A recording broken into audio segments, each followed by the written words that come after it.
आज एक investing legend ने ऑफिशियली लिया रिटायरमेंट, वॉरेन बफेट, जिसने दुनिया को पेशेंस, कंपाउंडिंग और लॉन्ग टर्म इन्वेस्टमेंट के फंडे सिखाए। आज 94 की एज में वो खुद रिटायरमेंट ले रहे हैं। What a legend, what an inspiration. Truly age is just a number and his journey is a master class for investors like us. पर जैसे कहते हैं that the market never stops, और Q4 रिजल्ट्स के साथ आज का दिन भी ड्रामा से भरा हुआ है। जहां डी-मार्ट और कोटक के Q4 रिजल्ट्स ने डिसअपॉइंट किया, वहीं पे मैरिको एंड गोदरेज ने दिया पॉजिटिव सरप्राइज, जबकि SBI ने दिया एक बैलेंस परफॉर्मेंस। तो चलिए शुरू करते हैं आज का मार्केट राउंडअप, जहां इमोशनल फेयरवेल्स भी है और क्वार्टरली फिगर्स का हंगामा भी।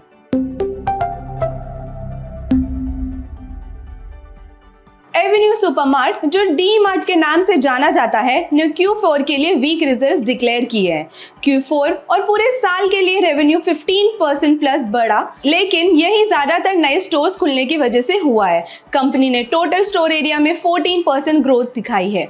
2 साल पुराने स्टोर्स से like to like growth close to 4% रहा। ग्रॉस मार्जिन 13.5% तक गिर गया, जो पिछले साल से 0.24% कम है। ये डिक्लाइन इसलिए आया क्योंकि हाई मार्जिन जनरल मर्चेंडाइज और अपैरल कैटेगरी का कंट्रीब्यूशन कम हुआ है और FMCG सेगमेंट में कंपटीशन बढ़ गया। मैनेजमेंट का कहना है कि बड़े शहरों में मार्जिन अभी कुछ टाइम तक सॉफ्ट रह सकता है।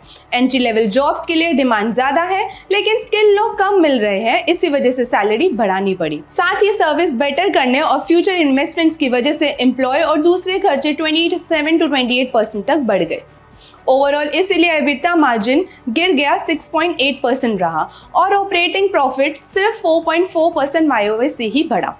Q4 FY25 में डी-मार्ट ने 28 नए स्टोर्स खोले, जिसमें ज्यादा ओपनिंग्स मार्च के एंड में हुई। इनका फुल बेनिफिट आने वाले क्वार्टर्स में दिखाई देगा।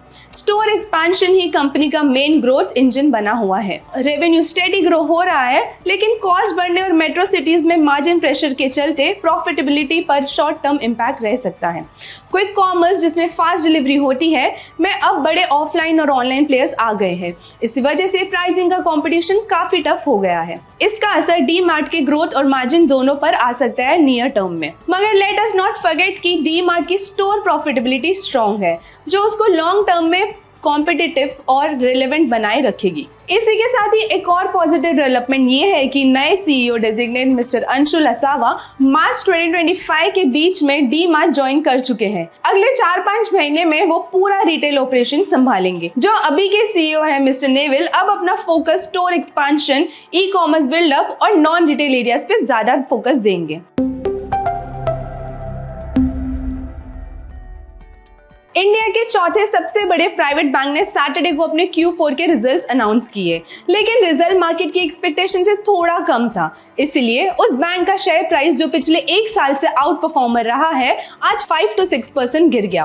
बैंक का प्रॉफिट 14% गिर गया टू 3,552 करोड़, जो कि ब्लूमबर्ग एस्टिमेट्स ऑफ ₹3,606 करोड़ से कम है। प्रॉफिट गिरने की वजह है कि बैंक ने इस क्वार्टर में ₹909 करोड़ की प्रोविजनिंग की, जो लास्ट ईयर सिर्फ 264 करोड़ की थी। प्रोविजनिंग का मतलब है फ्यूचर लॉसेस के लिए पैसे साइड में रखना। इसी के साथ ही बैंक के लोन ग्रोथ ने भी इन्वेस्टर्स को डिसअपॉइंट किया है, जो YoY 13% से बढ़ा है। ये बाकी टॉप प्राइवेट बैंक से कम है, मेनली क्योंकि माइक्रो फाइनेंस, क्रेडिट कार्ड्स और कॉर्पोरेट लोन्स में थोड़ा स्लो डाउन हुआ है। अच्छी बात यह है कि नेट इंटरेस्ट इनकम 5% से बढ़कर 7,284 करोड़ हो गया और नेट इंटरेस्ट मार्जिन भी 4.93% से बेटर होकर 4.97% हो गया है। CASA that is current plus savings account का रेशियो भी इंप्रूव हुआ है एट 43%, जो एक लो कॉस्ट डिपॉजिट होता है बैंक के लिए। एसेट क्वालिटी भी इंप्रूव हुई है। ग्रॉस NPA 1.5% से घट के 1.42% हो गया है और नेट NPA भी 0.41% से कम होकर 0.31% हो गया है। इस क्वार्टर का रिजल्ट डिसअपॉइंटिंग रहा, लेकिन बैंक के पास पोटेंशियल है ग्रो करने का। हो सकता है ये प्राइवेट सेक्टर का तीसरा सबसे बड़ा बैंक बन जाए फ्यूचर में। बैंक का बिजनेस मॉडल डाइवर्सिफाइड है, जो इसे स्ट्रॉन्ग बनाता है। सैटरडे को केवल कोटक ने ही नहीं, largest public sector bank state bank of India ने भी अपने रिजल्ट्स अनाउंस किए। SBI ने पिछले 1 साल में नेगेटिव रिटर्न्स दिए हैं, but it has out performed the Nifty PSU bank index. चलिए बैंक के Q4 परफॉर्मेंस पर एक नजर डालते हैं। SBI ने Q4 FY25 में ₹186 बिलियन का PAT रिपोर्ट किया है। स्ट्रॉन्ग ट्रेजरी गेन्स की वजह से हाई ओपेक्स और प्रोविजंस होने के बावजूद पैट ड्रॉप लिमिटेड रहा। पॉजिटिव्स दिखे तो NII 3% YOY बढ़कर ₹427 हो गया। NIM भी 3.0% पर स्टेबल रहा। क्रेडिट ग्रोथ 12% YOY थी। डिपॉजिट बुक 9.5% YOY बढ़ा और कासा रेशियो 40% पर स्टेबल रहा। GNPA रेशियो 25 BP इंप्रूव होके 1.82% हो गया और NNPA 6 BP इंप्रूव होके 0.47% हो गया। PCR रेशियो 74.2% पर स्टेबल रहा। SBI ने इनलाइन अर्निंग्स रिपोर्ट करे हैं। Higher provisions and opex were offset by higher other income. Margins भी स्टेबल रहे। आगे जाकर मैनेजमेंट एक्सपेक्ट्स की NIM रेट कट्स की वजह से प्रेशर में रहेगा, but bank targets to keep its ROA close to 1%। Management काफी कॉन्फिडेंट है कि क्रेडिट ग्रोथ भी FY26 में 12 to 13% तक आ सकती है।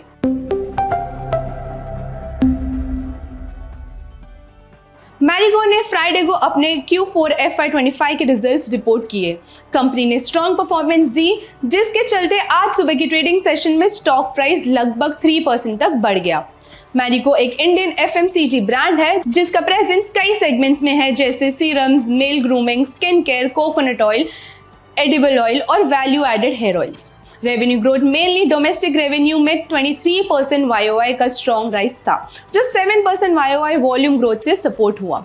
लगभग 95% डोमेस्टिक पोर्टफोलियो ने मार्केट शेयर गेन या सस्टेन किया। इसके अलावा कोर कैटेगरीज में प्राइस हाइक्स किए गए ताकि रॉ मटेरियल कॉस्ट को ऑफसेट किया जा सके, जिससे रेवेन्यू ग्रोथ को बूस्ट मिल गया। इंटरनेशनल बिजनेस में भी YOY ग्रोथ 11% रही।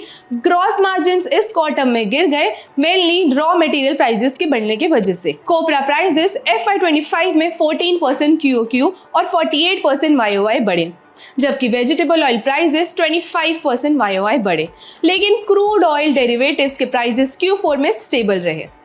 EBITDA मार्जिन YOY डिक्लाइन हुए, जो एडवर्टाइजमेंट एक्सपेंसेस, एम्प्लॉय एक्सपेंसेस और अदर एक्सपेंसेस की वजह से थे। फिर भी नेट प्रॉफिट 8% YOY बढ़ा, जो स्ट्रॉन्ग सेल्स और लोअर फाइनेंस कॉस्ट की वजह से हुआ है। Increase marketing spends, company marketing spends को बढ़ाने का प्लान कर रही है, खास करके फूड और प्रीमियम पर्सनल केयर सेगमेंट्स को स्केल करने के लिए। ग्रॉस मार्जिन इंप्रूवमेंट, मैनेजमेंट को उम्मीद है कि कोपरा प्राइसेस हार्वेस्ट सीजन के साथ कम होते हैं और एडिबल ऑयल प्राइसेस स्टेबलाइज होते हैं, जिससे ग्रेजुअल इंप्रूवमेंट होगा। मैरिगो FY26 में double digit operating profit growth target कर रहा है।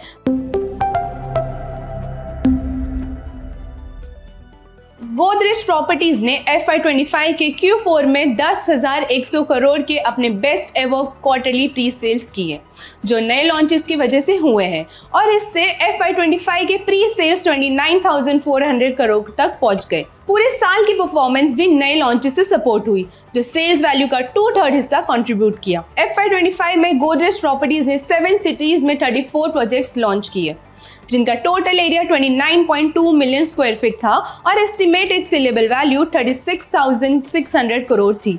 इससे उन्होंने अपने FY25 के लॉन्च गाइडेंस का 122% अचीव किया। GPL ने अपनी ऑपरेशनल परफॉर्मेंस स्ट्रॉन्ग रखी और अपने FY2025 का business development launches pre sales collection के गाइडेंस को एक्सीड किया। मैनेजमेंट ने FY26 का गाइडेंस हाई बेस से चलते थोड़ा कम किया है और FY26 में ₹21,000 करोड़ के कलेक्शन अचीव करने की उम्मीद है।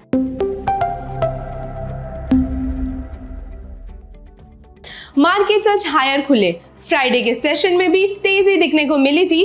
15 में से 13 सेक्टर्स ग्रीन में ट्रेड कर रहे थे। निफ्टी ऑटो सबसे ज्यादा बढ़ा, जबकि निफ्टी मेटल सबसे ज्यादा गिरा। FIIs 12वें दिन तक लगातार इक्विटीज के नेट बायर्स रहे, जबकि DIIs 5 दिन से लगातार नेट बायर्स बने हुए हैं। मई 2025 में अब तक FIIs ने ₹173 करोड़ की इक्विटीज खरीदी है। ग्लोबल मार्केट्स में US स्टॉक्स फ्राइडे को ऊपर चढ़ गए, जब non farm payroll data expectation से बेहतर निकला। 1,77,000 जॉब्स ऐड हुई, जबकि फॉरकास्ट 1,33,000 की थी। रूपी फ्राइडे को गिरा जब RBI ने फॉरेक्स रिजर्व्स को बूस्ट करने के लिए USD 3 बिलियन खरीदे, जिससे रिजर्व्स रिकॉर्ड USD 705 बिलियन के करीब पहुंच गए और FIIs के 12 दिन के लगातार इक्विटी बाइंग इन्फ्लोस को ऑफसेट किया। आज रुपी ने डॉलर के मुकाबले ₹85.48 पर 8 पैसे की मजबूती के साथ ओपनिंग की। गोल्ड की दाम फ्राइडे को और गिरावट के साथ बंद हुई। ये ट्रेड टेंशन के कम होने और यूएस के स्ट्रॉन्ग जॉब्स रिपोर्ट की वजह से हुआ है। ब्रेंट ऑयल के दाम गिर गए क्योंकि ओपेक ने प्रोडक्शन बढ़ाने का फैसला किया। साथ ही ट्रेड वॉर के चलते डिमांड कमजोर रहने की एक्सपेक्टेशंस है। अब कुछ बाकी के अपडेट्स भी देखते हैं। एथर एनर्जी का IPO ट्यूसडे 6 मई को लिस्ट होने वाला है। अलॉटमेंट फ्राइडे 2 मई को फाइनलाइज हो गया है और शेयर्स आज मंडे 5 मई से डीमैट अकाउंट्स में क्रेडिट हो जाएंगे। आज का ग्रे मार्केट प्रीमियम ₹7 है, मतलब एथर के शेयर्स ग्रे मार्केट में इशू प्राइस से ₹7 ज्यादा पर ट्रेड हो रहे हैं। इसके अलावा वॉरेन बफेट ने बर्कशायर हैथवे से रिटायरमेंट अनाउंस किया है। सैटरडे को बर्कशायर के 5 घंटे लंबे शेयर होल्डर Q&A के एंड में वॉरेन बफेट ने एक सरप्राइज अनाउंसमेंट किया है। वो ईयर एंड तक CEO के पद से रिटायर होंगे, जिससे उनका 7 साल का लेजेंडरी सफर खत्म होगा। बफेट ने ग्रे केबल को न्यू CEO के रूप में ऑफिशियली रिकमेंड किया है। वो पिछले 25 साल से बर्कशायर से एसोसिएटेड है और अभी सारी नॉन इंश्योरेंस बिजनेसेस को संभालते हैं, जिसमें एनर्जी, केमिकल्स, रियल एस्टेट और रिटेल जैसे सेक्टर्स शामिल हैं। बफेट ने 1965 में बर्कशायर हैथवे का कंट्रोल लिया था, जब वो एक टेक्सटाइल कंपनी थी। ओवर द 60 इयर्स बफेट को लोग वैल्यू इन्वेस्टिंग के स्ट्रॉन्ग सपोर्टर के रूप में देखते हैं। उनकी लीडरशिप में बर्कशायर हैथवे ने 19.9% का कंपाउंडेड एनुअल रिटर्न दिया है, जो S&P 500 के 10.4% से लगभग डबल है। बर्कशायर का स्टॉक पोर्टफोलियो काफी कॉन्सेंट्रेटेड है, जहां टॉप 5 होल्डिंग्स लगभग 64% हिस्सा रखती हैं। ये बफेट की स्ट्रैटेजी को रिफ्लेक्ट करता है, जिसमें वो स्ट्रॉन्ग और सिंपल बिजनेसेस में जिनके पास अच्छी लीडरशिप हो, उन्हें ओवर द इयर्स एक्यूमुलेट करते रहते हैं। बफेट की सक्सेस ने उन्हें वॉल स्ट्रीट का एक लेजेंड बना दिया है और उन्हें ओरेकल ऑफ ओमाहा का निकनेम मिला, उनके होम टाउन निब्रास्का के नाम पर, जहां वो पैदा हुए थे और वहीं पर उन्होंने रहना पसंद किया। With that, this is Siddhi Thapar signing off. Investments in securities market are subject to market risks. Read all the related documents carefully before investing.